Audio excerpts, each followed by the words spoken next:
Orient bell tiles studio से आप देख रहे हैं एबीपी न्यूज। नमस्कार, मैं हूं चित्रा त्रिपाठी। शाम के 5 बजने वाले हैं। एबीपी न्यूज पर वक्त है महादंगल का। जंग का आज 7वां दिन है। इस जंग के जद में गल्फ कंट्रीज भी हैं, इसीलिए दुनिया की निगाह बम और बारूद से पैदा हुए हालात के साथ ही साथ तेल की सप्लाई पर भी टिकी हुई है।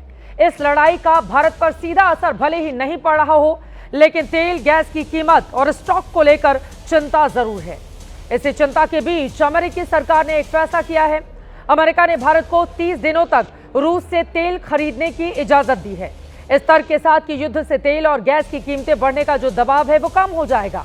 लेकिन अमेरिका के फैसले पर भारत की राजनीति में सवाल खड़े हो गए हैं। कांग्रेस का आरोप है कि भारत वॉशिंगटन के इशारों पर चल रहा है और मोदी सरकार अमेरिकी ब्लैकमेल का शिकार हो रही है।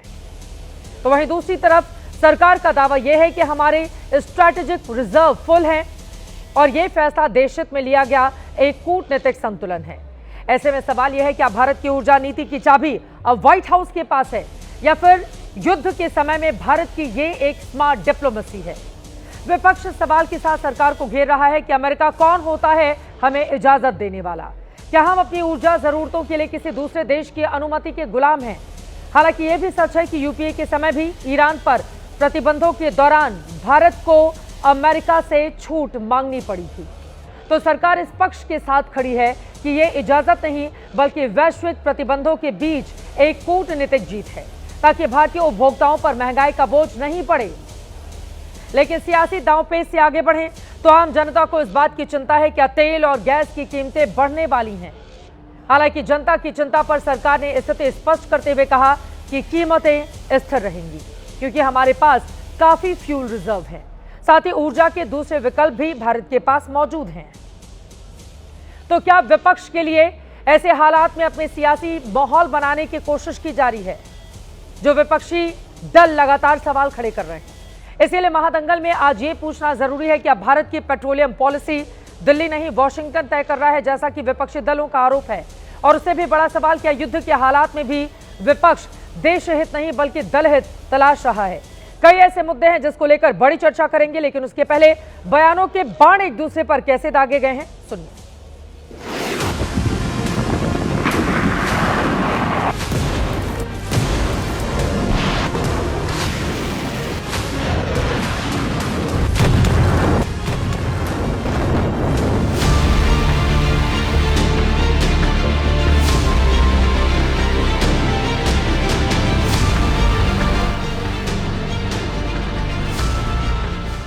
प्रधानमंत्री अमेरिका और इजराइल के हाथ की कठपुतली बन चुका है। They are giving us a licence for 30 days। It's not just a licence, it's a waiver. Waiver वहां दिया जाता है जहां रेस्ट्रिक्शन डाली जाती है। तो दूसरा क्या कहता है मुझे उस पर कोई लेना देना नहीं है। मेरा नेतृत्व क्या कहता है मुझे उस पर ज्यादा भरोसा है। कांग्रेस और अन्य विपक्षी दल विचित्र प्रकार की राजनीति कर रहे हैं। प्रधानमंत्री नरेंद्र मोदी जी ने इस देश को दोबारा गुलाम बना दिया। हम किससे तेल खरीदेंगे इसकी अनुमति हम अमेरिका से लेते हैं। कौन अमेरिका कौन है? वैश्विक बेइज्जती कभी भारत की नहीं हुई थी। कहां से हम तेल खरीदेंगे, कब खरीदेंगे, कितने मात्रा में हम खरीदेंगे, ये सब हमारी सरकार का निर्णय है। अमेरिका कौन होता है? हमारे प्रधानमंत्री चुप क्यों है? हमारे विदेश मंत्री क्यों चुप है? भारतीय जनता पार्टी की केंद्र में सरकार राष्ट्र हितों से परे कोई काम करेगी और राष्ट्र हित में अपना काम करती जाएगी। ये अपना बोलते रहेंगे, काम जो देश हित में होना है वो होते रहेंगे। एक एक नागरिक वो ट्रेजरी सेक्रेटरी की उस लैंग्वेज से आहत महसूस कर रहा है। It's a humiliating language. कहाँ है हमारे एमईए? कहाँ है पेट्रोलियम मिनिस्टर?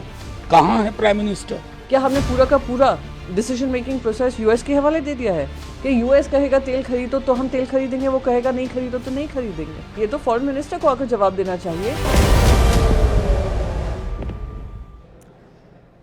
तो कई ऐसे सवाल हैं जिसको लेकर बड़ी चर्चा हम करने वाले हैं। खास मेहमानों की मौजूदगी है, उनका परिचय आपसे करवा देती हूँ।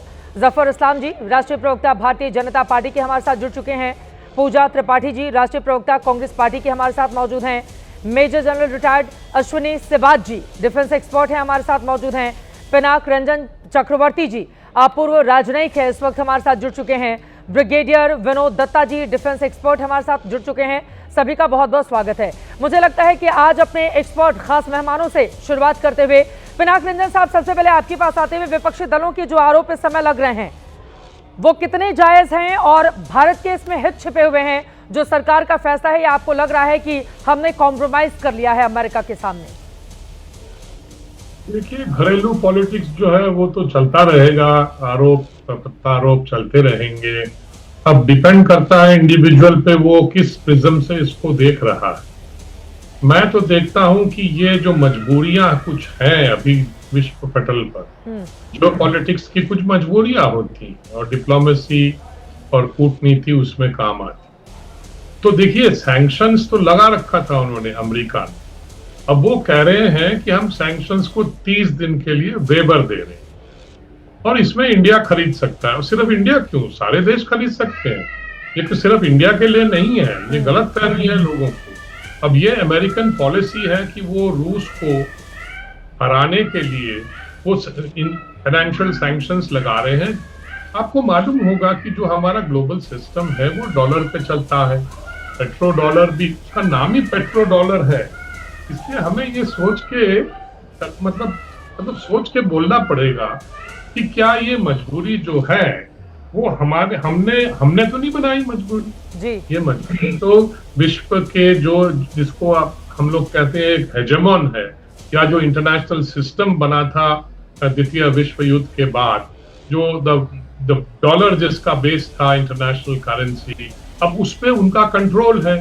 अगर आप खरीदना चाहें तो तेल का भाव डॉलर में ही होता है। ये जो चीजें हैं, जो डॉलर की जो मोनोपोली बोलिए या जो हेजेमनी बोलिए, ये अमेरिका उसका व्यवहार कर रहा है अपने हित के। तो आप ये कह रहे हैं कि सिर्फ इंडिया के लिए नहीं है, देश की जो राजनीति है वो गैर वाजिब है, ये लोग तो करते रहेंगे। ये दुनिया भर के मुल्कों के लिए अमेरिका की ओर से कहा गया है। क्या आप ये जोड़ना चाह रहे हैं? जी, ये सिर्फ इंडिया के लिए नहीं है। उसमें इंडिया का जिक्र उन्होंने कर दिया क्योंकि वो दिखाना चाहते हैं कि इंडिया भी हमारे साथ है, हमारी बातें मान रहा है। अब ये अमेरिका की, ये ट्रंप की ऐसी नीतियां हैं जिसपे सब लोग हंस भी रहे हैं और उसको नकार भी रहे हैं। ये तो उनके देश में खुद ही हो रहा है। 50% उनका जो रेटिंग है आजकल वो 30% तक गिर चुका है। बिल्कुल। तो मतलब जो उनके जो भाव, मतलब जो चिंताधारा है, वो ये सब गोलमाल कर रहा है। और इसमें हमें हमें उस पर देखना है कि हम इसको किस तरह से नेविगेट करें। ये बिल्कुल बड़ी बात आपकी ओर से कही गई है। यकीनन अमेरिकी राष्ट्रपति ट्रंप बहुत सारे मामलों में गोलमाल कर रहे हैं। हम दुनिया के सबसे बड़े लोकतंत्र हैं, तेजी से बढ़ती हुई अर्थव्यवस्था तीसरे पायदान पर पहुंचने वाले हैं। ऐसे में ट्रंप दुनिया को बार बार दिखाना चाहते हैं कि भारत हमारे साथ है। रशिया को लेकर आपने सोचिए कैसी कैसी बातें राष्ट्रपति ट्रंप की ओर से नहीं की गई थी, उसके बावजूद हमने बैलेंस ऑफ पावर की नीति में भरोसा रखा।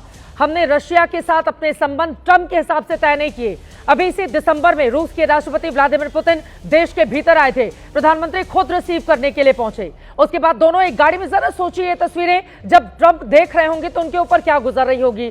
लेकिन बार बार आरोप कि नहीं, रशिया के साथ हम तो कॉम्प्रोमाइज कर रहे हैं, हम तो ये हैं, राष्ट्रपति ट्रंप के सामने हम झुक गए हैं। मुझे लगता है मेजर जनरल अश्विनी सिबात जी, जल्दी से इस पर आपकी टिप्पणी, उसके बाद राजनीतिक मेहमानों के पास में जाऊंगी। आपको क्या नजर आता है, क्या हमने कॉम्प्रोमाइज किया है ट्रंप के सामने? ऑयल के मामले में अमेरिका क्या हमें, हिंदुस्तान को आंखें दिखा रहा है? 30 दिन की छूट की जो बात कही जा रही है, देखो चित्रा, मुझे नहीं लगता, क्योंकि हमने तो ऑयल बंद कभी किया ही नहीं रूस से। हम तो ऑयल पहले से ले रहे हैं। और हाँ, कमी थोड़ी बहुत की होगी पक्का, किसी हिसाब से हम 40% तक ऑयल ले रहे थे रूस पे, वो थोड़ा कम हुआ था। और वो इसलिए क्योंकि टैरिफ लगा रखी थी, 50% टैरिफ लगा रखी थी भारत के पास। पर फिर भारत झुका नहीं, भारत अपना ऑयल लेता रहा रूस से, क्योंकि वहां से वो डिस्काउंटेड रेट पे मिल रहा था। और भारत की जो एक प्रकार एनर्जी सिक्योरिटी के लिए इससे बेटर क्या हो सकता है? क्योंकि अगर आपको 4th लार्जेस्ट इकोनॉमी है और 3rd लार्जेस्ट इकोनॉमी बनना है तो आपको 8 to 9% जो है आपकी बढ़ोतरी होनी चाहिए जीडीपी में। तो हमें डिस्काउंटेड रेट पे मिल रहा था, हम ले रहे थे। अब जब हमारा स्ट्राइट ऑफ हॉर्मुज से जहां से 40% ऑयल आता है, तो हमने अपना ऑयल ओनली मिडिल ईस्ट से नहीं ले रहे, हम 40 एंटिटी से ले रहे हैं, जिसके अंदर आप north America, Latin America, western Africa और रूस ये शामिल है। तो इसलिए भारत पे असर कम होगा। भारत के पास 50% ऑयल रिजर्व भी है और इसीलिए भारत बार बार कह रहा है कि ये जितने भी ऑयल का रेट बढ़ेंगे हम अपने कंज्यूमर को नहीं देंगे। मुझे लगता है ये तो काफी सहूलियत की बात है और काफी कॉन्फिडेंस दिया जा रहा है पब्लिक को कि भाई रेट्स नहीं बढ़ेंगे बिनिस्बत, क्योंकि आप देखें $60 पर बैरल था आज से 5-6 दिन पहले, अब $85 पर बैरल पहुंच गया। ये सच्चाई है। स्टेट ऑफ हॉर्मुज ब्लॉक रहेगा और ये कितने दिन ब्लॉक रहेगा कोई इसका नहीं कह सकता, क्योंकि ईरान बिल्कुल नहीं चाहेगा इसको ओपन करना जब तक उसकी मांग नहीं हो, जब तक की लड़ाई बंद ना हो। मगर मुझे लगता है पार्टी कहती है अश्विनी सिबात जी कि वॉशिंगटन के इशारों पर भारत सरकार काम कर रही है, उसने सरेंडर कर दिया है अमेरिका के सामने। इस बात में कितना दम नजर आता है? देखो मुझे तो ऐसा नहीं लग रहा, क्योंकि भारत तो अपने हित के लिए करता है, पहले भी नहीं हित के लिए किया। अगर ऐसा डरता भारत तो पहले कैसे रूस से ऑयल खरीद रहा था? बिनिस्बत 50% टैरिफ हम ही और ब्राजील ही 2 देश थे जो 50% टैरिफ, और 50% टैरिफ के बाद आपकी इकोनॉमी डिगमगा जाती है। मगर हमारी इकोनॉमी का जो टेक्सटाइल इंडस्ट्री था, आपका जो जैम ज्वेलरी फुटवेयर मार्केट, उसकी हमने ऑल्टरनेट मार्केट ढूंढी। तो मुझे लगता है कि भारत वो ही कर रहा है जो भारत के हित में है, और डोनाल्ड ट्रंप की बातों पे ज्यादा विश्वास नहीं करना चाहिए। वो एक ट्रांजिशन लीडर हैं, वो जो कहते क्या है करते क्या है, यू टर्न बड़ी जल्दी करते हैं। हमें अपने ही हितों का ध्यान देना है। चित्रा, ये बिल्कुल बड़ी बात आपकी ओर से कही गई है, और ईरान के मामले में भी हमने देखा हमारे विरोधी दलों की ओर से कहा गया हम क्यों नहीं ईरान पर कुछ बोल रहे हैं, क्यों नहीं बोल रहे हैं, खामनेई की मौत को लेकर क्यों नहीं बोल रहे हैं। और बाद में 1 हफ्ते के बाद जब शोक संदेश सरकार की ओर से जताया गया तो कहा जा रहा है इतनी देर क्यों कर दी। क्या जब देश हित की बात हो उस समय भी राजनीति को सर्वोपरि रखना जरूरी है? एक तस्वीर अपने दर्शकों को दिखाते जरा, राष्ट्रपति ट्रंप की तस्वीरें दिखाइए। हमारे देश के जितने भी बड़े बड़े मेहमान इस वक्त एक्सपर्ट के तौर पर बैठे हुए हैं, लोगों की ओर से क्यों कहा जा रहा है कि ट्रंप आज जो कहते हैं कल वो नहीं करेंगे, कल उनकी ओर से कुछ और कहा जाएगा। कैसे उनके लिए बाकायदा प्रार्थना की गई, वो वाली तस्वीरें हम रखेंगे सामने। और इस पर दीपक बोहरा जी आपकी टिप्पणी लेते हुए, अब देखिए राष्ट्रपति ट्रंप कितने बुरे तरीके से फंस चुके हैं कि अब उनके लिए प्रार्थनाएं भी यहां पर करवाई जा रही हैं, और ये व्हाइट हाउस के भीतर हो रहा है। वो तस्वीर हम दिखा पाए अगर। इस पर दीपक बोहरा जी, आज लगातार सोशल मीडिया पर वो वीडियो ट्रेंडिंग है, उस पर टिप्पणी चाहूंगी मैं आपकी। बहुत बहुत धन्यवाद बेटा, जब आपके साथ होता हूँ थैंक यू वेरी मच, सीखने को बहुत कुछ मिलता है। फिर अम्बेसडर पिनाक हैं, जनरल सिवाच में मेरी क्या जरूरत है, मैं चाय पीने जा रहा हूँ, ये दोनों काफी हैं पूरी दुनिया का मुकाबला करने के लिए। खासतौर अम्बेसडर पिनाक, उनकी जानकारी बेमिसाल है। अब मैं आपको एक चीज बता देता हूँ, आपको याद होगा जब ट्रंप 2 का उद्घाटन हुआ था तो भारत से एक उद्योगपति गया था वहां पर अपनी पत्नी के साथ। उस उद्योगपति का नाम शायद आपने सुना होगा, उसको मुकेश अंबानी कहते हैं। क्यों गया था? कि दुनिया की सबसे, सुन लीजिए मैं जो कह रहा हूँ, दुनिया की सबसे बड़ी oil refinery, single site, 1 site पे ऑयल रिफाइनरी जामनगर में है, जिसके ये मालिक है। मैम, स्ट्रेट्स ऑफ हॉर्मुज की बात हो रही है। अमेरिकन नेवी ने क्या बोला है कि मैं एस्कॉर्ट करूंगा टैंकर्स को through the straits of Hormuz. इसका मतलब वो अब मेरी कनाल है, आप लोग नहीं जा सकते मेरी इजाजत के बिना, नहीं तो डुबो देगा आपको कोई। जो मैंने वेनेजुएला के तेल के साथ किया है, अब जो तेल जाता है थ्रू स्ट्रेट्स ऑफ हॉर्मुज मैं उसको कंट्रोल करूंगा। दूसरा, मेरे एक सहयोगी ने, वरिष्ठ सहयोगी, उन्होंने लिखा है व्हाइट हाउस इस समय एक पागल खाने की तरह है, जिसको चलाने वाले और जहां पर नियंत्रण पाने वाले वही लोग हैं जो अंदर बैठे हुए हैं उसके, यानी द इनमेट्स उसको अब चला रहे हैं, किसी को मालूम नहीं है क्या हो रहा है। ये जो उन्होंने कहा है कि मैं 30 दिन की छूट दे रहा हूँ, 60 दिन की क्यों नहीं, 90 दिन की क्यों नहीं, 200 दिन की क्यों नहीं, ये ऐसे ही फैसला कर लिया आपने कि मैं 30 दिन की छूट दूंगा। अब जो ma'am, we are the second largest exporter, Bharat दुनिया का नंबर 2 एक्सपोर्टर है और refined oil number 2 largest exporter. अगर मेरे पास क्रूड नहीं आएगा, क्या रिफाइन करके भेजूंगा? बिल्कुल, दुनिया में तहलका मचेगा। ये अमेरिका को किसी ने बता दिया है कि ये तो एक्सपोर्ट कर रहा है रिफाइंड ऑयल, तू भी खरीद रहा है, यूरोप खरीदता है, अब बता क्या करना है तुझे? मेरा ख्याल तो उनको थोड़ी अकल आई है कि भाई ये हमने क्या कर दिया, अब 30 दिन का करो, फिर देखते हैं 30 दिन के अंदर वो सोचते हैं जंग खत्म हो जाएगा, फिर सब कुछ नॉर्मल हो जाए। ये मेरा मानना है। लेकिन अमेरिका ने साबित कर दिया मैम कि मैं शहंशाह, मैं राजा, अब बाकी सब रंक है, और ट्रंप को समझाने वाला कोई नहीं है। ये बड़ी बात आपकी ओर से कही जा रही है कि ट्रंप को समझाने वाला कोई नहीं है, इसी वजह से अब उनके लिए प्रार्थना सभा आयोजित की जा रही है। ब्रिगेडियर विनोद दत्ता जी, सीधे आपके पास आते हुए, ये बहुत गंभीर विषय हो जाता है जब अंतर्राष्ट्रीय संबंध इस तरह से बनते या बिगड़ते हों। उस समय हमारे देश के भीतर की राजनीति अलग ही परवान चढ़ती है। क्या आपको भी लगता है कि अमेरिका के सामने हमने घुटने टेक दिए हैं? क्या आपको भी लगता है कि हम कॉम्प्रोमाइज पोजीशन में हैं? क्या अमेरिका हमें छूट दे रहा है कि हम तेल खरीदें या नहीं खरीदें? क्या समझ में आ रहा है आपको? विनोद दत्ता जी तक आवाज नहीं पहुंच पा रही है। जे सिंह जी हमारे साथ जुड़ चुके हैं, उनके पास आते हुए मिस्टर सिंह आपसे इसी सवाल का जवाब मैं लेना चाहूंगी। आपको क्या समझ में आता है? देखिए, जो भी हमारी गवर्नमेंट एक्शन ले रही है, मैं समझता हूँ बिल्कुल सही डायरेक्शन में है। पिछले जो कुछ एक दो हफ्ते पहले हमारे प्राइम मिनिस्टर मोदी इजराइल गए थे, वो भी बिल्कुल ठीक है। और मैं एक चीज आपको बताना चाहता हूं कि जो भी वहां पे हो रहा है वो भी ठीक हो रहा है। क्यों? कि ये जो अयतुल्ला खमोनी साहब की गवर्नमेंट रजीम था पिछले 37 सालों से, मैं तो कहूँगा 47 ईयर से, जब ये अयतुल्ला वहां पे आ रखे हैं, तो उनकी एक शरेआम खुलेआम ओपन स्टेटेड ऑफिशियल स्टैंड था कि डेथ टू इसराइल, इसराइल का नाम दुनिया से वाइप आउट कर दो। जो अमेरिका है वो एक बड़ा शैतान है, इसराइल छोटा शैतान है।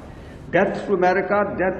तो आप मुझे बताएं, अगर रीजनल पावर्स को ऐसे ये चैलेंज कर रहे थे, ललकार रहे थे, बार बार उनको उठाते, अगर उन्होंने फिर इसको थोड़ा मुरम्मत और समझाने की और जान को ठीक करने की ये बीड़ा उठाया, और जब हमारे प्राइम मिनिस्टर, हमारी डिप्लोमेसी ने, हमारी गवर्नमेंट ने देखा कि पल्ला कहाँ भारी है, क्योंकि हम भी दुनिया के अंदर पॉलिटिकल चीज़ों को अच्छी तरह समझते हैं, हम भी अपनी एक फ्री विल रखते हैं। तो मैं समझता हूँ जो प्राइम मिनिस्टर मोदी साहब ने साइड ली वो बिल्कुल ठीक ली, इसमें कोई दो राय नहीं है, क्योंकि उनको ज़्यादा समझ है, क्योंकि उनका तो जो इंटरेक्शन है वो तो दुनिया के तकरीबन हर सभी देशों के साथ है। तो what is wrong in it? कोई बात नहीं है, मैं ठीक कहता हूं। और दूसरी बात, ये जो आप मीडिया के अंदर कई मीडिया चैनल्स बात करती हैं, sorry there is echo coming back, Chitra can you? मैं उसको ठीक कराती हूँ, आप एपी निकाल कर अपनी बात कर दें, उसके बाद मैं उसको तुरंत ठीक कराऊंगी।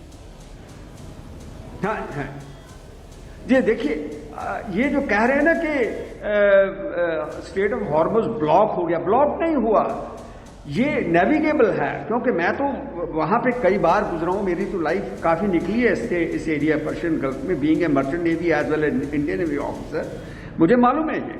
और ये जो बहरीन हुआ, दुबई हुआ, कुवैत हुआ, सऊदी अरेबिया हुआ, ये जितनी यहाँ पे ऑयल रिफाइनरीज हैं, उन्होंने अपने ऑपरेशन को कुछ हद तक होल्ड किया है एज ए हिदायत, जैसे प्रिकॉशनरी मेजर, बिकॉज ये जो इजराइल, ये जो तेहरान है, जहाँ ये ईरानियन कोस्ट लाइन है, वो सिर्फ अक्रॉस द पर्शियन गल्फ है, उसकी दूरी, प्रॉक्सिमिटी बहुत नज़दीक है, तो चांसेस ऑफ मिसाइल हिट और ड्रोन हिट ज़्यादा हो जाते हैं, क्योंकि डिस्टेंस नहीं है ज़्यादा।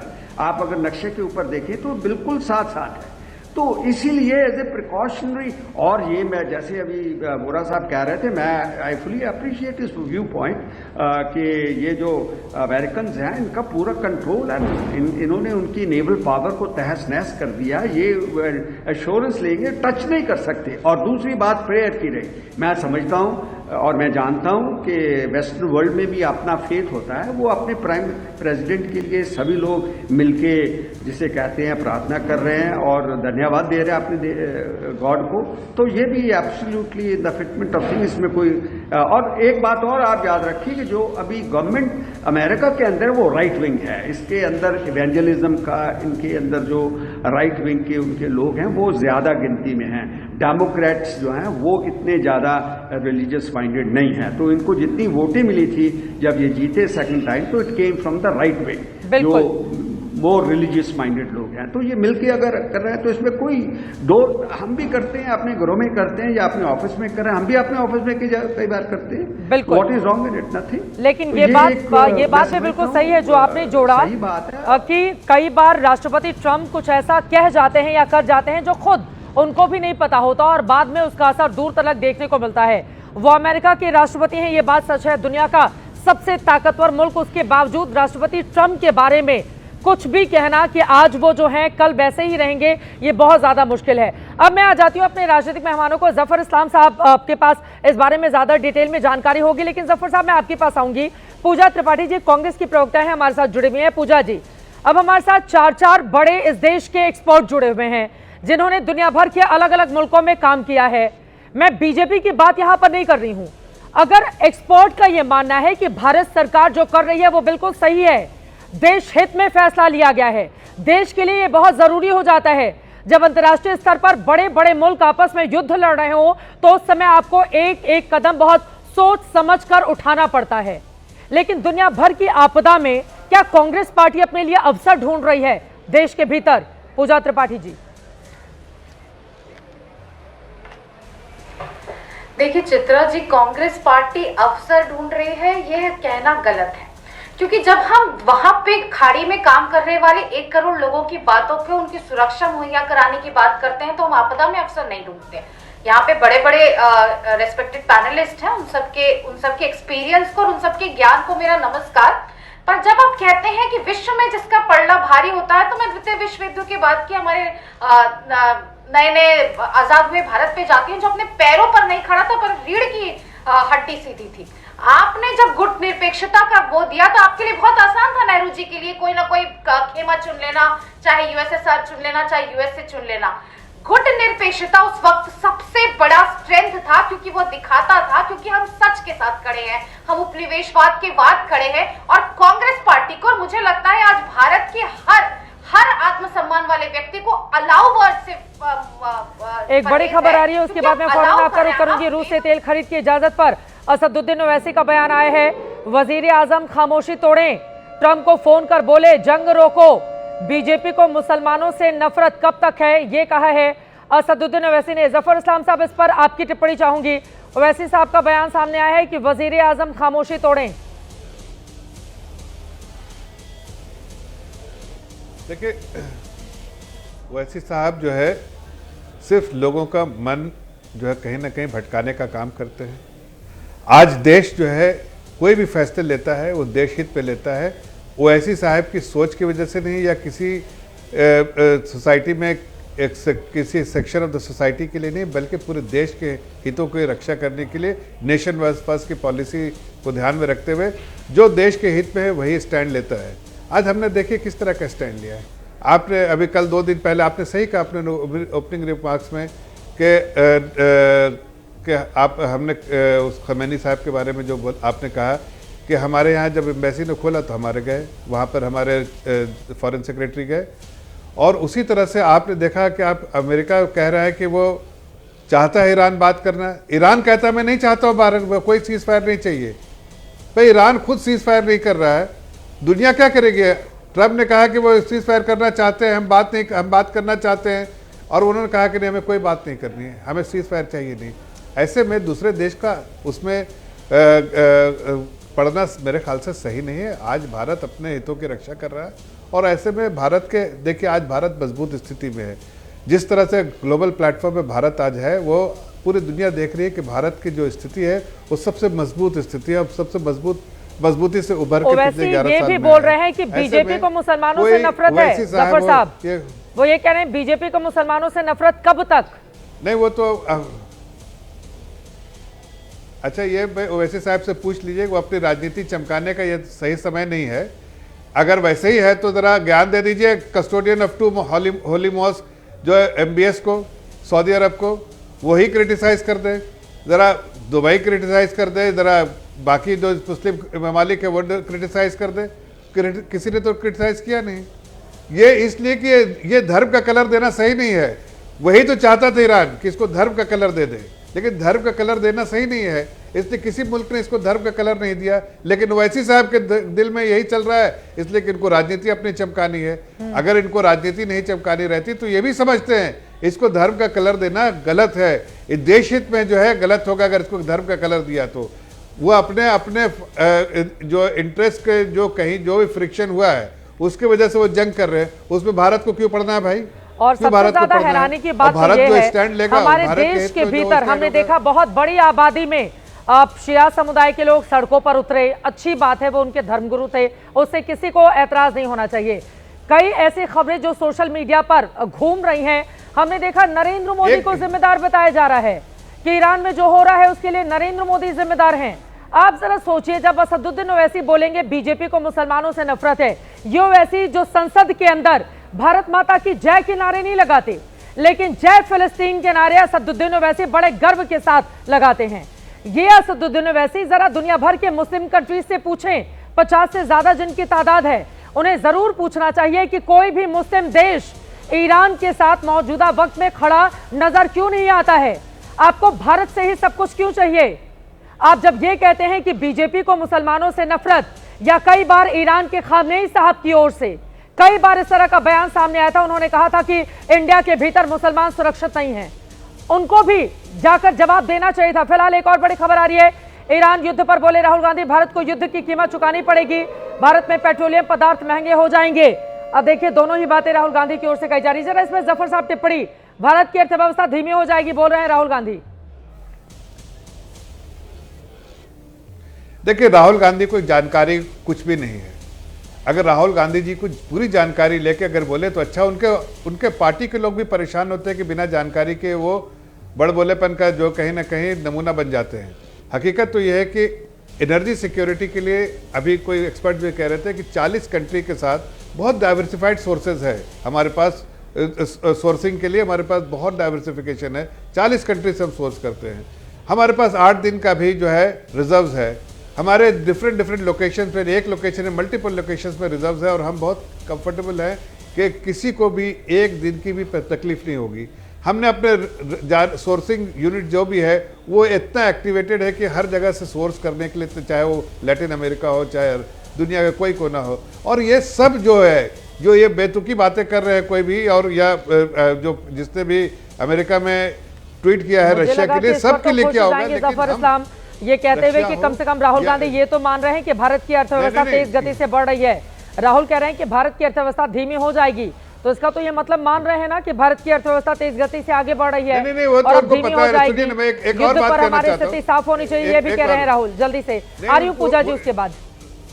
नहीं, ये डबल स्टैंडर्ड उनका। जब यही वो इंसान है जो कह रहे थे डेड इकोनॉमी, जो ट्रम्प का कोट करके ये कह रहे थे डेड इकोनॉमी, यही राहुल गांधी। देखिए, इनका डबल स्टैंडर्ड मालूम है, देश हित में कभी सोच ही नहीं सकते। मैं तो सिर्फ इतना बात कर आपके माध्यम से इतना बताना चाहता हूँ देश की जनता को कि एनर्जी सिक्योरिटी के लिए हमने जहाँ से भी सोर्स करना हो, जो सबसे सस्ता हो, वो देश हित में होना चाहिए। नेशन फर्स्ट की पॉलिसी में हम करेंगे, इर्रेस्पेक्टिव ऑफ विच कंट्री, चाहे वो रूस हो, चाहे लैटिन अमेरिका हो, चाहे वो कोई भी कंट्री हो, हम उससे करेंगे, पहली बात। हाँ। और ये डंके की चोट पे कह रहे हैं, दुनिया को जानकारी है इसकी। दूसरी बात मैं कहना चाहता हूँ कि हमारी अर्थव्यवस्था तेजी से चल रही है, और अर्थव्यवस्था चल रही है इसलिए कि लीडरशिप अच्छी है। लीडरशिप देश को कहीं इंटरेस्ट को कहीं कॉम्प्रोमाइज नहीं करती है, इसलिए उसको सेफगार्ड करके चल रही है, इसलिए देश की अर्थव्यवस्था अच्छी है। अब इनको डेड इकोनॉमी जो बोलने वाले को अब लग गया कि हाँ देश की अर्थव्यवस्था अच्छी चल रही है, इसलिए वो आज इस तरह के कमेंट करें। ठीक है, मैं जरा पूजा जी से कांग्रेस से टिप्पणी ले लेती हूँ जफर साहब। इसको धार्मिक कलर देने के कोई, ठीक है, धार्मिक रंग देने की जरूरत नहीं है, और हमारे देश के भी मुसलमानों को समझना होगा। आप जरा सोचिए, 50 से ज्यादा मुस्लिम देश, कोई भी ईरान के साथ खड़ा नजर नहीं आता है।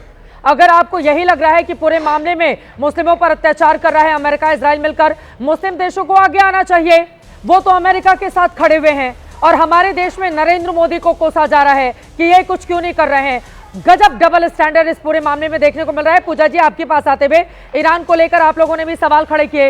हालांकि जब जब पाकिस्तान के साथ हमारा युद्ध हुआ, हमेशा ईरान खड़ा रहा पाकिस्तान के साथ, और जब हम छाती पीटते हैं इस मुद्दे को लेकर कि हम क्यों नहीं कर रहे हैं, हम क्यों नहीं इन्वॉल्व हो रहे हैं, तो हमें अपने पुराने युद्ध भी निकालकर पूजा त्रिपाठी देख लेना चाहिए। और मेरा ये सवाल है, आप जरा सुनिए, 2021-22 में रशिया के साथ जो हमारा टोटल इंपोर्ट था वो 2.10% था।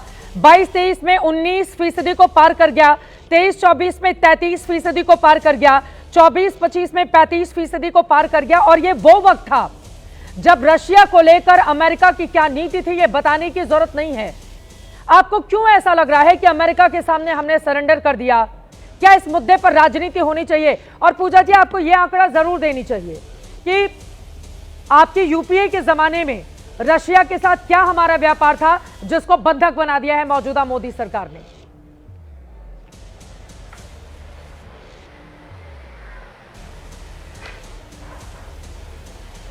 बोलिए पूजा जी।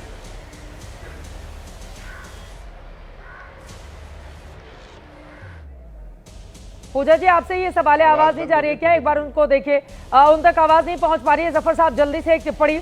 लेकिन ये बात भी सच है ना कि अमेरिका की ओर से कई बार इस तरह के बयान सामने आते हैं जो देश के भीतर आप लोगों के लिए असहज स्थिति पैदा करते हैं। जफर इस्लाम जी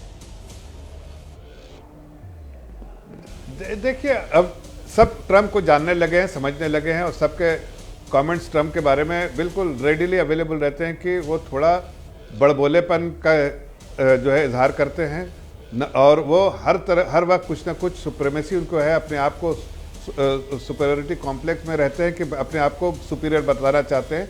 ऐसा कुछ नहीं है। हमें देश को चलाना है ना, देश को चलाने के लिए बड़बोलेपन होना नहीं चाहिए। हम अपने देश को जिस रफ्तार से ग्रोथ के तरफ लेके जा रहे हैं, हमें कोई उस पर बॉटल नेक नहीं चाहिए। इसलिए आदरणीय प्रधानमंत्री जी एक बहुत समझदारी से, बहुत संयम रख के, बहुत अच्छे देश के हितों की रक्षा करते हुए देश को आगे बढ़ाया है। ऑपोजिशन को ये कहीं ना कहीं पेट में दर्द होता है। अब देखिए, आपने सही उठाया कि Organisation of Islamic Countries OIC जो है उसके 57 मेंबर हैं। किसी ने तो नहीं कहा भाई स्टैंड लिया। हमने कहा कस्टोडियन ऑफ 2 मॉस्क जो है, होली मॉस्क, वो सऊदी अरब है, उसने तो कोई स्टैंड नहीं लिया। बिल्कुल। तो आप क्यों ले रहे हैं भाई? आपको कौन सी पड़ी है? आपको क्यों जाना है वहां उसमें, उस पचड़े में पड़ना? इसलिए कि राहुल गांधी चाहते हैं, इसलिए OIC चाहते हैं, देश क्या चाहता है? देश के हितों को रक्षा करना है ना। हाँ। कि उनके हितों की रक्षा करना है। बोलिए पूजा जी, किसके हितों की रक्षा की जाए? देखिए चित्रा जी, यहाँ पे बहुत ही लूजली एक टर्म थ्रो किया जा रहा है, देश हित देश हित। जब अमेरिका लिखता है कि हम अलाउ करेंगे, 30 दिन का वेवर देंगे, वेवर उन्हीं को दिया जाता है जिनको रेस्ट्रिक्शन हो जाता है। पैरोल बेल जो पैरोल मिलती है वो उन्हीं को दी जाती है जिनकी जेल होती है। तो आप जब अमेरिका हमारे लिए इतनी बेइज्जत वाली लैंग्वेज यूज कर रहा है, मेरी आवाज इको हो रही है, आप तक पहुंच रही है? हाँ आवाज आ रही है, बोलिए बोलिए प्लीज ठीक कीजिए। हेलो यार बोलिए, आपकी आवाज आ रही है पूजा जी। तो आप हमें IOC से भी नहीं, हमें मुस्लिम कंट्रीज से भी नहीं, नरेंद्र मोदी जी आकर हमें बताए कि हमारी फॉरेन पॉलिसी कहाँ खड़ी है। हम जब आप सभी गुट निरपेक्षता का हमने बरसों से एक लीजेसी बनाई थी, आज हमने एक देश के अनैतिक और इलीगल आक्रमण में राष्ट्राध्यक्ष को मार दिया जाता है, हमारे मुंह से एक शब्द नहीं छूटता। इतने दिन बाद विक्रम मिस्री जाते हैं, जयशंकर जी ईरानियन प्रेसिडेंट के कंडोलेंस मीटिंग में गए थे, पर हम विक्रम मिस्री को भेजते हैं इतने दिन बाद, जब इतना हाई तौबा होता है। वो देश, आपने अभी पाकिस्तान का जिक्र किया, वो देश जिसने स्ट्रैटेजिक कंसेशन देके चाबहार पोर्ट खोला था हमारे लिए, क्योंकि पाकिस्तान ने ऑयल सप्लाई बंद कर दिया था, अफगानिस्तान से हमारी ऑयल आते हैं, उसके लिए उसने चाबहार पोर्ट दिया था। उस चाबहार पोर्ट को जिसको 2024 में नरेंद्र मोदी जी स्ट्रैटेजिक सवाल पूछना चाहता हूं, उसके लिए हम एक शब्द नहीं बोलते, इतने दिन तक हम चुप रहते हैं। आप देश हित की बात करते हैं, हमारे बैकयार्ड में अभी कुछ दिन पहले प्रधानमंत्री ने बोला था ना कि इंडियन ओशन में इंडियन नेवी प्रहरी का काम करेगी। 10 सेकंड का मुझे दिए, एक सवाल करके इनसे पूछता हूं कि भाई वो क्या करा पाएंगे। राहुल गांधी जी की इतनी पहुंच है तो करें। दीजिए, मैं सुन रही थी। अब युद्धपोत आता है जो कि डिफेंसलेस है, जिसको जो यूएन चार्टर की नीतियां हैं, जिसमें कोई हथियार लेकर नहीं चलता है, आप उसे मार देते हैं। क्या आपने इंडिया को ये इन्फॉर्म किया कि उसके मिशन के लिए, जो नेवी मिशन के लिए जो ईरानियन युद्धपोत आ रहा है, आप उसे मार देंगे? आप आज किस तरह से देश हित की बात करते हैं? आप देश हित की बात तब क्या करना चाहिए? हमें क्या करना चाहिए? ईरान के साथ खड़े हो जाना चाहिए, लड़ना चाहिए अमेरिका से? चित्रा जी, जरा 10 सेकंड दीजिए मेरे को, पहले हमें क्या करना चाहिए? पूजा जी एक सेकंड मेरी बात सुनिए, हमें क्या करना चाहिए? ईरान के साथ लड़ना चाहिए एक साथ मिलकर? मैं ये कह रही हूँ, आज तक देखिए, मैंने पहले भी कहा, बहुत आसान था चित्रा जी, नेहरू जी के लिए एक साइड ले लेना, पर जब हमने गुट निरपेक्षता की बात की, जब हमने उपनिवेशवाद की बात की, क्योंकि जब जिसकी लाठी उसकी भैंस में आप लाठी वाले की जय जयकार करेंगे ना, तो वो लाठी पलट के आप ही को मारेगी, आपको भैंस बनते देर नहीं लगेगी। आज आप उनके अलाउ पे कुछ नहीं बोल रहे, आज आप उनके वेवर पे कुछ नहीं बोल रहे, वो हमारे मिशन में आए युद्धपोत को हमारे ही बैकयार्ड में गिरा देते हैं। टेक्निकल बातें मत कीजिए, हमारे ही इंडियन ओशन के बैकयार्ड में अमेरिका की ओर से तो ये भी कहा गया कि हमने बिल्कुल प्रतिबंध लगा दिया है, रशिया के साथ बिल्कुल ऑयल नहीं खरीदेगा भारत। वो कौन सी तारीख थी पूजा त्रिपाठी जी, वो कौन सी तारीख थी जब हमने रूस के साथ तेल खरीदना बंद कर दिया था? कौन बताएगा हमें? नरेंद्र मोदी जी, यूएस, मुझे एक बात बताइए, ये सारी बातें अगर नहीं, मैं पूजा जी मेरा सवाल सुनिए, पूजा जी मेरा सवाल सुनिए। अमेरिका क्या करता है? उनको तो नोबेल प्राइज भी चाहिए, और उसके लिए नोबेल प्राइज के लिए न जाने वो क्या क्या करते हैं। कई बार तो नकली इनाम भी ले लेते हैं खुद के लिए। पूजा जी, ऐसे राष्ट्राध्यक्ष को लेकर आप मेरी बात सुनिए, मैं ये पूछ रही हूँ, रूस के राष्ट्रपति 3 महीने पहले आते हैं, 3 महीने पहले। अगर अमेरिका का हमारे ऊपर इतना ज्यादा दबाव होता तो फिर रशिया के राष्ट्रपति जिस जेस्चर के साथ आए और जैसे विदा हुए, क्या भारत वो करता? मेरा ये सवाल है, एक भी दिन बताइए आप पूजा त्रिपाठी जी जब हमने रूस के साथ घुटने टेकते हुए अमेरिका के दबाव में तेल लेना बिल्कुल बंद कर दिया। पूजा जी वो डेट बताइए। मुझे एक बात बताइए, नहीं मुझे एक बात बताइए, किसी भी नरेंद्र मोदी जी के कैबिनेट में किसी भी मंत्री ने, चाहे वो हरदीप एप्स्टीन पुरी हो, चाहे वो पीयूष गोयल है जिन्हें राहुल गांधी को गाली देने के अलावा कोई काम नहीं, आप पीयूष गोयल जी से पूछते हैं कि अमेरिका कह रहा है कि आप एक पैनल बनाएंगे मॉनिटर करने के लिए इंडिया के सर पे। आप एक पैनल कैसे बना सकते हैं? आप हमारी संप्रभुता पर सवाल कैसे खड़ा कर सकते हैं? हमारी मर्जी होनी चाहिए ना। आप सोर्सेस के थ्रू मत बताइए, आप हमें प्रेस कॉन्फ्रेंस करके ये क्यों नहीं बताते हैं कि किसी भी मंत्री ने कहा, पीयूष गोयल से पूछिए तो बोलते जयशंकर जी से पूछे, जयशंकर जी से पूछते तो बोलते पीयूष गोयल से पूछे, अभी तो ट्रेड डील फाइनल नहीं हुए, पर यूएस बयान पे बयान दिए जा रहा है कि हम मॉनिटर करेंगे पैनल, हम वेवर देंगे। हमारी संप्रभुता, हमारी सॉवरेनिटी, हमारी इंडिपेंडेंस पे कहीं क्वेश्चन उठा रहे हो। और मेरी बात ट्रंप की नहीं है, ट्रंप चाहे चुप करे। नहीं, आज तो ट्रंप पर ही चर्चा कर रहे हैं ना। आज की चर्चा अमेरिका को लेकर है पूजा जी। पूजा जी, आज की चर्चा ट्रंप को लेकर है। कांग्रेस पार्टी बताए, पूजा जी, कांग्रेस पार्टी बताए कि हमने अमेरिका के दबाव में, वो कौन सा दिन था जब हमने रशिया के साथ तेल लेना बिल्कुल बंद कर दिया? यही हमारे सबसे बड़ा सवाल है। फिर कट गया। अब बार बार उनका फोन कट रहा है, दर्शकों को मैं क्या कर सकती हूँ? जफर इस्लाम जी, आप जवाब दे दीजिए। ये बात बिल्कुल सच है कि कांग्रेस पार्टी के पास इस सवाल का कोई जवाब नहीं है कि रशिया अमेरिका के दबाव में रूस के साथ हमने कब तेल लेना बंद कर दिया। तो आपको बताते चले, जब से यूक्रेन और रूस का वॉर शुरू हुआ है तब से लेकर एक दिन भी ऐसा नहीं गया कि अमेरिका के दबाव में कभी हम झुके हुए हों। लेकिन देश के भीतर जिस तरह का माहौल पैदा किया जा रहा है, ये भी अपने आप में अचंभा पैदा करने वाला है। जफर साहब, आप जल्दी से, लेकिन ये बात तो सच है ना, अब अमेरिका की ओर से कई बार इस तरह के बयान दिए जाते हैं जब समझ में नहीं आता है कि अमेरिका क्या चाहता है, और कई मुद्दों पर भारत सरकार की खामोशी आ जाती है। जफर साहब, ये बात तो सच है, इसे कैसे करेंगे इनकार आप? देखिए ऐसा है, आपने सही सवाल उठाया कि भारत ने कभी भी किसी भी देश से जहां से भी सोर्स करता है, किसी के कहने पे ना लिया है, ना किसी के कहने पे रोका है, और ना भी रुकेगा। हमने ये बात, अपना स्टैंड बहुत क्लियर कर दिया है पूरी दुनिया को। ट्रंप भी जानते हैं, ट्रंप बार बार बोलते हैं, लेकिन बाद में उनको भी पता चल जाता है कि इसका कोई फर्क नहीं, फायदा नहीं है, इसलिए कि हम उस कचड़े में पचड़े में पड़ना नहीं चाहते कि ट्रंप क्या बोल रहा है। हमें अपने हिसाब से चलना, और अपने हिसाब से चल रहे हैं। मैं 2-3 सवाल पूछना चाहता हूँ कि देखिए, कल तक कह रहे थे कि आपने कंडोलेंस नहीं दिया। अरे भाई, वैसी तो नहीं खुली थी, वैसी पूछेंगे तो जवाब कौन देगा? इसके बारे में सवाल पूछने का काम पत्रकारों के लिए छोड़ दीजिए। अब सरकार के लोग भी सवाल ही पूछेंगे, फिर जवाब कौन देगा? नहीं, चित्रा जी, मैं एक सवाल उठा रहा था कि वो कांग्रेस के प्रवक्ता से कि भाई आपके कनेक्शन है वहां पर, अभी ईरान में कोई ऐसा जो वहां का सबसे बड़ा लीडर हो जो अवेलेबल है, तो बात करा दीजिए, देश की सरकार बात कर लेगी। हमने तो, आदरणीय प्रधानमंत्री जी ने तो सबसे बात की, लेकिन एम्बेसी में कोई बात करने खुद नहीं बात कर पा रहे, तो हम क्या बात करेंगे? तो कैसी बातें कर रहे हैं? इनको जानकारी नहीं, खाली देश की जनता को गुमराह करना चाहते हैं। जहां तक इसी में जोड़ते हुए एक लाइन में जल्दी से बता दूं, खामनेई के उत्तराधिकारी को लेकर भी ऐलान नहीं किया जा रहा है, क्योंकि इस बात का डर जताया जा रहा है कि अगर ऐसा हो गया तो उनको भी कहीं कत्लेआम न कर दिया जाए, उनको मार न गिराया जाए। इसी वजह से खामनेई के उत्तराधिकार को लेकर भी अभी तक कोई निर्णय नहीं हो पाया है ईरान में। अपनी बात को आप जल्दी से आगे बढ़ाइए जफर साहब। मैं सिर्फ कह रहा हूं कि देखिए, जो ईरान के जहाज पर जो हमला हुआ वो इंडियन ओशन में, लेकिन जहाँ पर हमारे तो जहाँ तक 200 नॉटिकल माइल्स तक जो था, वहाँ तक कुछ नहीं हुआ, वहाँ से उसके बाहर हुआ है। उसका नाम इंडियन ओशन ज़रूर है, लेकिन वो हमारे जो टेरिटोरियल, जो हमारी रिस्पॉन्सिबिलिटी है, उससे बाहर है। तो उसकी जवाबदेही भारत देश क्यों देगा भाई? और भारत क्यों देगा? उसके बारे में बात करेगा। उसके बारे में तो जो इंटरनेशनल कम्युनिटी है वो बात करे, यूनाइटेड नेशन बात करे। भारत क्यों बात करेगा उस पर? हमारे इसमें टेरिटरी में होता तो हम उसके बारे में बात करते। तो आप जरा देखिए, 270 किलोमीटर 270 किलोमीटर पे हादसा हुआ है और हमारा टेरिटरी 200 किलोमीटर तक है। पर वॉशिंगटन पोस्ट ने दावा किया है ईरान को खुफिया जानकारी दे रहा है रूस, ये लिख रहा है वॉशिंगटन पोस्ट। अमेरिकी सेना को निशाना बनाने के लिए दे रहा है जानकारी। अमेरिकी युद्धपोत विमानों की जानकारी साझा कर रहा है रूस, ये कहा है वॉशिंगटन पोस्ट ने।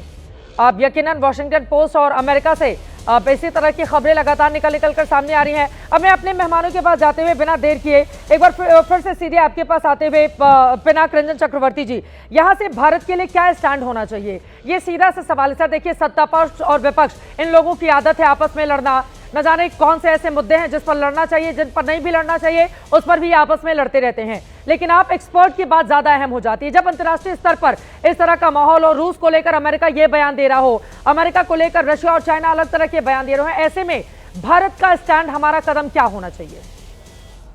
देखिए, सबसे पहली बात तो ये है, भारत अपने हित को देखेगा। हमें तेल चाहिए, करेक्ट, बिल्कुल, और हमें तेल कहां से भी मिले हम लेंगे, चाहे वो वेवर में हो या सैंक्शंस के बाहर हो या कहीं से भी हो। ये तो नीति जो है ये तो ऑलरेडी डिसाइडेड है और हमने कई सालों से ये प्लानिंग कर रखी है, जैसे रिजर्व्स वगैरह बनाना, ये सब कुछ हमने कर रखा है। अब तेल का ऐसा है कि हम लोग प्रोड्यूस नहीं करते हैं, 80% तेल हमें बाहर से लेना पड़ता है, ये एक मजबूरी है। हम लोग एक्सप्लोरेशन करते हैं पर उतना तेल मिलता नहीं है। तो इसमें कोई शक नहीं है कि भारत ने जो नीतियां अभी अपनाई हैं इसमें बड़ी कंटिन्यूटी है कि हमारी एनर्जी सिक्योरिटी को किस तरह से सिक्योर किया जाए। एक बात और भी मैं कहना चाहता हूँ, ये संप्रभुता की बात हो रही थी, जिसको हम सॉवरेंटी कहते हैं, इंटरनेशनल लॉ, इंटरनेशनल रिलेशंस। देखिए, हर एक देश, दुनिया जो है वो हर एक देश अपनी सॉवरेंटी देखता है, पर सॉवरेंटी को वो सबमिट भी करता है। जैसे यूनाइटेड नेशंस में जब आपने ज्वाइन किया, आपने जो कंडीशंस आपने अपने ऊपर स्वीकार किए, तो उसमें आपने सॉवरेंटी का कुछ तो पोर्शन उनको दे दिया। अब किसी एग्रीमेंट में ज्वाइन करते हैं, ये टेक्निकल चीज है इंटरनेशनल लॉ। तो मुझे नहीं लगता कि हमें सॉवरेंटी का मतलब ये नहीं है कि हम अमेरिका पे चढ़ाई कर दें, किसी और पे चढ़ाई कर दें, क्योंकि हमें अमेरिका के साथ भी तो मतलब हमारे ट्रेड बहुत है, रिश्ते अच्छे हैं, रिश्ते बहुत हैं। अब ये दूसरी बात है कि उनके यहाँ ऐसा एक प्रेसिडेंट अभी बैठा हुआ है जिसको हम कहते हैं एक मैवरिक, जिसे अंग्रेजी में कहते हैं। मैवरिक मतलब वो आज कुछ कहता है, कल कुछ कहता है, एकदम मतलब कोई कंसिस्टेंसी नहीं है। बिल्कुल समझता है कि बड़ा मैं ट्रांजैक्शनल हूँ और ये मेरे हित में है। तो जो हमारे हित में है, जो हमारे एक्सपर्ट्स हैं गवर्नमेंट के या जो भी प्रोफेशनल्स हैं, वो भी हमारे हित में, जो भी आप देख रहे हैं वो इंडिया के हित में ही कर रहे हैं। अब कई चीजें हमने की, उसके बाद देखा आपने कि थोड़ा सा हमने भी चेंज किया। ये बड़ी डायनामिक सिचुएशन है। बिल्कुल, और देश के भीतर दो पॉलिटिकल पार्टी या दो पड़ोसी जैसे लड़ते हैं, अंतर्राष्ट्रीय संबंध वैसे निर्धारित नहीं होते हैं। फिलहाल बड़ी खबर आ रही है, इजराइल का तेहरान में बड़ा हमला हुआ है। खामनेई के अंडरग्राउंड बंकर पर इजराइल ने हमला किया है। इजराइल ने 50 फाइटर जेट से किया है हमला। खामनेई के बंकर को तबाह करने का दावा किया गया है। बड़ी खबर इस वक्त की, खामनेई के अंडरग्राउंड बंकर पर इजराइल की ओर से हमला किया गया है। बंकर को तबाह करने का दावा किया जा रहा है। 50 फाइटर जेट से बहुत बड़ा हमला ये किया गया है। अश्विनी से बात जी, जल्दी से इस पर आपकी टिप्पणी, और वॉशिंगटन पोस्ट ने रशिया के संदर्भ में जो लिखा है उस पर भी सर आपका कमेंट। देखो, सच्चाई यह है कि चित्रा की एयर पार बहुत स्ट्रॉन्ग है अमेरिका और इजराइल की, और जिस प्रकार से उन्होंने पहले ऑन स्लॉट में अयातुल्लाह अल खमैनी और 40 जो टॉप लीडर थे, पॉलिटिकल और मिलिट्री लीडर का खात्मा कर दिया, उनका डिफेंस मिनिस्टर मार दिया और नए डिफेंस मिनिस्टर बने उसको मार दिया। अब जो इसका ये सुनने में आया था कि मुस्तफ़ा खमैनी जिसको लड़के हैं अयातुल्लाह खमैनी के, उनको हो सकता सुप्रीम लीडर बनाया जाए, तो मुझे लगता है उसको टारगेट किया जा रहा है। ये तो सच्चाई है कि अमेरिका और इजराइल बहुत ज्यादा हमले करेगा, इंफ्रास्ट्रक्चर तो पूरा ईरान का बर्बाद हो गया है। ईरान के पास एक ही प्लस पॉइंट है कि उसके पास जो मिसाइल, रॉकेट और ड्रोन्स का भंडार है वो कितने दिन है, कितने दिन चलेगा, ये इस पर डिपेंड करेगा ये लड़ाई कब तक चलेगी। क्योंकि ईरान अकेला खड़ा, ईरान के साथ कोई है नहीं। ये बात होती है कि रूस और चीन है, रूस है यूक्रेन के अंदर और चीन का ध्यान ताइवान की तरफ है। तो हाँ, ये है रियल टाइम इंटेलिजेंस को दी जाएगी, जैसे रूस सैटेलाइट इंफॉर्मेशन दे रहा है ईरान को, इसके अलावा कोई ज्यादा नहीं। आप देखें, दूसरी बात मैं चित्रा बताना चाहता हूँ, बहुत इंपॉर्टेंट है। आज जो भी ये कंट्रीज है मिडिल ईस्ट की, सारी मुस्लिम कंट्रीज हैं, ये इनके ऊपर ही तो हमला कर रहा है ईरान। और हाँ, ये मानता हूं वहां पर अमेरिकन बेसिस थी, तो ये आईओसी में कौन सी ऐसी कंट्री है जो ईरान के साथ खड़ी है? क्योंकि ये सच्चाई है कि आज की तारीख में अगर जिस प्रकार से हमले किए हैं, वो उसकी पॉलिसी क्या है कि स्टेट ऑफ हॉर्मुज को बंद कर दें, एक प्रकार से इकोनॉमिक प्रेशर डालें, अमेरिका ऊपर ये कंट्री प्रेशर डालेंगे, लड़ाई बंद करें, और इसी को उनको कोलेटरल डैमेज हो रहा है। क्योंकि वो हमले मिलिट्री बेसिस में तो हो रहे हैं अमेरिका के, मगर उनके कतार हो या सऊदी हो, यूएई, ओमान, जॉर्डन, इनके अंदर भी इम्पैक्ट हो रहा है। तो मुझे लगता है कि ये लड़ाई जो है इसका दायरा बड़ा है, ये रीजनल वार की तरफ जा रही है, ये कभी भी वर्ल्ड वार की तरफ नहीं जाएगी, क्योंकि इसके अंदर हमें पढ़ने की कोई जरूरत नहीं है। कॉमोडोर जीजे सिंह, जल्दी से एक छोटी सी टिप्पणी इस पर साहब की। हाँ, देखिए, सबसे पहले चित्रा जी, मैं 1 मिनट में ही ये बात साफ करनी चाहता हूँ। बहुत ये ऑपोजिशन हुई जब मीडिया के अंदर रिपोर्टें आई थी कि वो जो जहाज डुबो दिया 43 kilometre nautical miles of Kanyakumari, उसके ऊपर विवाद होना चाहिए, इंडिया क्यों नहीं पूछा। मैं आपको एक चीज़ बताना चाहता हूँ यहाँ पे कि जो टेरिटोरियल वाटर्स होते हैं सिर्फ 12 नॉटिकल माइल तक होते हैं, उसके बाहर EEZ शुरू होता है। EEZ जो है वो सिर्फ इकोनॉमिक जोन के लिए होता है। हाँ, अगर अमेरिका वहाँ पे या कोई और देश आके ड्रिलिंग करता है, ऑयल निकालता है, मिनरल निकालता है, LNG निकालता है, तो वो ऑब्जेक्शन वॉयलेशन है। मगर ये तो दुश्मन का, as far America is concern, Israel concern, hostile ship था। तो इसमें ये कहना कि क्यों नहीं बताया। हाँ, दूसरी बात ये कि जो हमारा और अमेरिका के साथ एक एग्रीमेंट हो रखा है, उसको कहते हैं जनरल सिक्योरिटी और मिलिट्री इंफॉर्मेशन एग्रीमेंट। वो एग्रीमेंट के मुताबिक फिर communication compatibility and security agreement भी है, कॉमकासा। तो मेरे ख्याल में जो है वो जरूर हमारी गवर्नमेंट को बता दिया होगा उन्होंने एडवांस कि हम एक्शन लेंगे अगर कोई भी शिप इस हमारे जो जहाँ पे उनका स्ट्राइक बैटल ग्रुप है नॉर्थ अरेबियन सी में था, उस तरफ आएगा।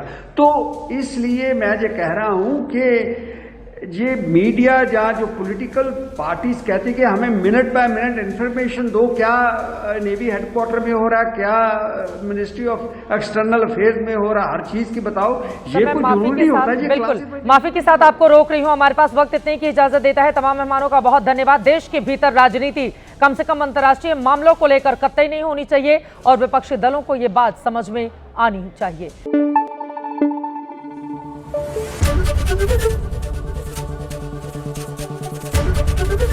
ABP न्यूज आपको रखे आगे।